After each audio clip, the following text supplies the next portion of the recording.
énergique au sein de l'université, surtout votre club, donc qui est assez énergique parce que chaque année vous faites de l'activité, donc vous faites de la visibilité de l'activité estudiantine au sein d'une université. Je tiens à vous féliciter, donc en mon nom personnel, évidemment, au nom du laboratoire que je dirige.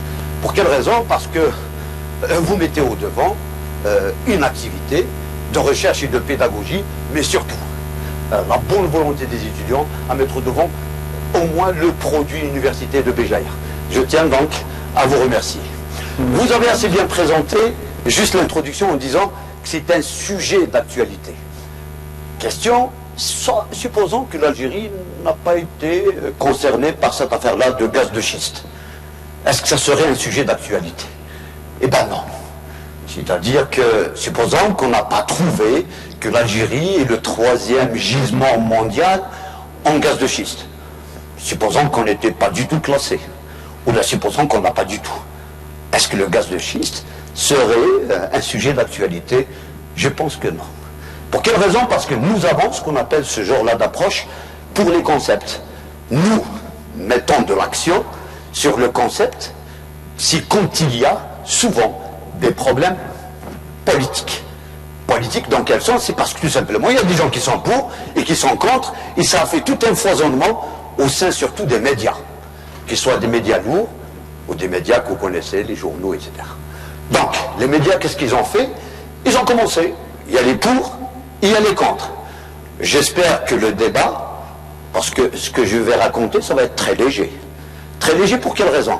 Parce que le concept, si on est pour ou on est contre, pour quelle raison? Donc on va essayer de peser ceux qui sont pour et qui sont contre, et on va essayer juste de définir qu'est-ce que c'est que le gaz de schiste. C'est réellement qu'est-ce que c'est? Est-ce que c'est quelque chose d'aussi, pour que ceux qui sont contre, est-ce que c'est quelque chose d'aussi polluant qui s'attaque à notre eau, à notre air, à notre sol? Ou ceux qui sont, pour l'investissement, c'est de dire que c'est une ressource énergétique qu'il faut tout simplement exploiter, elle n'est pas aussi polluante que ça. Donc juste quelques petites introductions. Voilà ce que c'est que le schiste. C'est tout simplement des argiles, hein. C'est des argiles feuilletées. Mais d'où vient le terme de schiste? Eh bien, ça vient du grec ancien, hein, ce n'est pas de l'arabe. Ça vient de schistos, qui veut dire fondu, séparé, et surtout qu'on peut fondre. Ça veut dire qu'on peut casser, qu'on peut fracturer. D'ailleurs, le terme de fracturation, et on va voir que c'est le mot qui fait le plus peur dans l'exploitation du gaz de schiste, surtout une fracturation qui vous concerne, la fracturation hydraulique. Donc, sachez seulement que je ne suis pas un expert du gaz de schiste, c'est-à-dire la connaissance que j'ai sur le gaz de schiste, elle est aussi moyenne que la vôtre. Pour quelle raison? Parce que l'Algérie n'a pas encore formé sur le gaz de schiste. L'Algérie n'a pas d'école sur l'exploitation du gaz de schiste. On pense actuellement, d'ailleurs le discours politique, il ne veut pas parler d'exploitation, il veut parler de prospection. Donc c'est deux mots complètement différents. Quand on fait de la prospection, on prépare aussi derrière la dimension humaine. Donc on met des spécialités de ceux qui vont devenir demain des spécialistes de la fracturation hydraulique ou autre. Il y en a plusieurs types de fracturation. Il y a même des fracturations nucléaires. D'accord? Alors, ça c'est la définition. Donc c'est une roche qu'on peut fracturer. On va voir quelles sont les pressions qu'il faut mettre, quelles sont les énergies qu'il faut mettre pour les fracturer. Et vous avez, en géologie, c'est tout simplement des roches sédimentaires ou métamorphiques, mais réellement c'est des argiles. Donc, feuilletées. Alors, le grand schéma. Voilà, ça résume tout le gaz de schiste. Tout d'abord, vous avez la répartition mondiale des ressources prouvées. C'est-à-dire, c'est sûr, ce que vous avez en pointillé rouge, c'est sûr, ça existe. Ce que vous avez en jaunâtre, c'est supposé. D'accord? Ce n'est pas encore prouvé. Donc, et là où vous avez en gris, c'est là où il y a eu de la prospection, c'est-à-dire qu'on a fait de la recherche. D'accord? Il reste évidemment pas mal de surfaces qui n'ont jamais été, il n'y a pas eu d'investigation en recherche. Donc vous avez une sorte de répartition planétaire des possibilités d'exploitation ou de prospection du gaz de schiste. Alors, qu'est-ce que c'est que le gaz de schiste?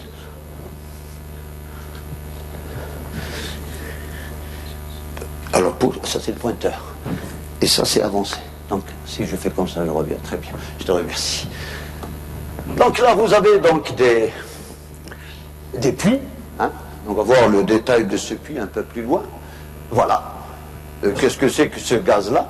Quelle est la différence par rapport au gaz conventionnel? Sincèrement, il n'y a aucune différence. En termes de structure chimique, les deux, c'est du méthane. D'accord? C'est-à-dire, réellement, il n'y a aucune différence entre le gaz conventionnel ou le gaz de schiste. La différence, elle est dans l'exploitation.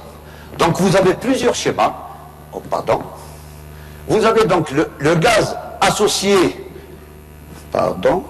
au gisement de pétrole. Donc, c'est le A, c'est celui-là. Pourquoi? C'est parce que c'est plus léger. Vous avez en bas du pétrole, la première couche contient donc du gaz. C'est du gaz conventionnel. Comme par exemple ce que vous voyez à Hassim Saoud. D'accord? Ou Hasser Mel, pardon. Donc, vous avez les autres types d'exploitation, je ne vais pas trop les détailler, c'est celle-là qui nous intéresse. Donc, on descend comme ça, à peu près jusqu'à 3 km, et on peut forer comme ça, jusqu'à 10 km. Alors, on va regarder ce que c'est que ça. Ça va donner voilà comment on prépare donc le forage. Et là, vous avez donc un puits d'exploitation de gaz de schiste. En moyenne, un puits prend une surface d'un hectare. Et c'est là où les écologistes, les environnementalistes, etc., ceux qui sont contre, ils puissent développer l'argumentaire du contre. Pour quelle raison? Parce que, tout simplement, quand vous êtes à ces profondeurs, donc de 3 km, alors ça dépend là où vous êtes. Si vous êtes sur des terrains comme les nôtres, à 3 km, vous allez dépasser un petit peu les nappes phréatiques. Si vous êtes sur le côté, donc les plateaux désertiques, vous êtes au-dessus des nappes albiennes. Donc soit même elle est Noussaouen, soit même elle est Nouxal. Et là, il y a un sérieux problème. Pourquoi il y a un sérieux problème? Parce que tout simplement, pour forer, il vous faut de la matière. Il vous faut des détergents, il vous faut surtout beaucoup d'eau, et il vous faut beaucoup de sable. En moyenne, voilà ce qu'on fait en moyenne. Pour faire un forage, d'accord, il faut faire en moyenne 30 opérations de fracturation. C'est une moyenne. Alors, chaque opération de fracturation, elle consomme 300 mètres cubes d'eau et 30 tonnes de sable pour bien exploser et 0,5% d'additif. L'additif est des choses. Tout est dans l'additif aussi. C'est généralement des détergents. D'accord? Ce sont des détergents assez puissants. Quand tout est bien fait, je reviens au schéma derrière, quand tout est bien fait, c'est-à-dire juste à ce niveau-là, donc les 300 mètres cubes d'eau, les tonnes de sable, ainsi que les 0,5% d'additifs, tout va passer par là. D'accord? L'explosion se fait là, la fracturation se fait là, il devrait y avoir un retour d'eau. Ce n'est pas souvent le cas. C'est-à-dire l'eau devrait revenir à la surface, le récupérer, le traiter, etc., pour pouvoir le réinjecter. 300 mètres cubes par fracturation, c'est quand même de grande quantité. Eh bien, ce n'est pas le cas. Cette eau-là se retrouve à se dissiper dans son environnement. Et évidemment, d'après les travaux des gens, hein, ce n'est pas nos travaux, ce qui est logique aussi, l'eau peut dissiper soit vers le haut, soit vers le bas. Et évidemment, si la nappe en eau elle est en haut, elle se retrouve contaminée, et si la nappe elle est en bas, elle se retrouve contaminée. Et d'ailleurs, les contaminations sont surtout dues aux détergents. Et les détergents dans l'eau, ce n'est pas quelque chose qui est très apprécié. Je pense que demain, il y aura des conférences sur la qualité des eaux de surface et les eaux de nappe. Je vais en parler avec plus de détails, c'est beaucoup plus ma spécialité. D'accord? Alors, donc, le problème, il est là. C'est-à-dire, en grosso modo, les gens, ils ont peur que... ils ont peur que, à ce niveau-là, quand il y a un puits de forage qui occupe une surface d'un hectare, si vous faites seulement un puits, ce n'est pas très exploitable, un puits. Au minimum, on considère que l'exploitation, elle est rentable si vous faites au-delà de 1000 puits. Alors vous imaginez un puits, c'est un hectare. Pour commencer la fracturation, vous avez un minimum de N fracturations consommant chaque fracturation 300 mètres cubes d'eau, tonnes de sable, 0,5% de détergent. Les quantités maintenant, quand vous avez des milliers d'hectares, ce sont des concentrations assez élevées. Et le grand problème qui est posé, qui nous vient souvent des images, qui nous viennent de comment ça s'appelle déjà l'endroit, là au sud, là où il y a des grèves. Ah, vous connaissez tous Ain Salah. C'est bien, hein? Ain Salah, on la connaît seulement parce qu'il y a un problème de gaz de schiste. C'est bien, ça veut dire que c'est l'information médiatique qui a marqué les esprits. Ah, ça s'appelle Ain Salah. J'ai oublié. D'accord? Et c'est vrai, ça a de l'importance. C'est-à-dire réellement que les concepts, on cherche à les comprendre, c'est quand il y a un problème. On aimerait bien comprendre les concepts avant le problème, pour que l'on puisse approcher les choses sans sentiment, beaucoup plus avec raison. D'accord? Et donc, le problème maintenant qui est posé, c'est quelles sont les surfaces qui vont être occupées, quelle technique de fracturation il faut utiliser. D'accord? On peut aller jusqu'à... Parce que là... Oh, pardon. Là, vous pouvez aller jusqu'à, je vous ai dit, 3 km. Hein, au moyen, c'est entre 1500 mètres jusqu'à 3000 mètres. Mais là, par contre, on peut aller jusqu'à une dizaine de kilomètres.